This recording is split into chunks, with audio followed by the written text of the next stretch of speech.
রবীন্দ্রনাথ ঠাকুর মুখেতে 1.5 হাত দাড়ি রেখে সে ঠাকুরই থেকে গেল, আর মুসলমান নবীর সুন্নাত তরিকায় এক মুষ্টি দাড়ি রেখে সে চাচা বেনে গেল।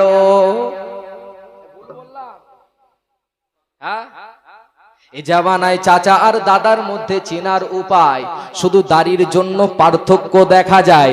রাখলে যুবক ভাই দাড়ি, চাচা বেনে যাই খুব তাড়াতাড়ি। সে আগে ছিল সকলের ভাই আর দাদা, মুখটা ছিল তার যখন দিল্লির আগ্রার তাজমহলের মতো সাদা। দাড়ি রেখে সে যে বয়সের হোক না কেন, কিছু ভাইপোর চোখে তার চাচির স্বামী জানো।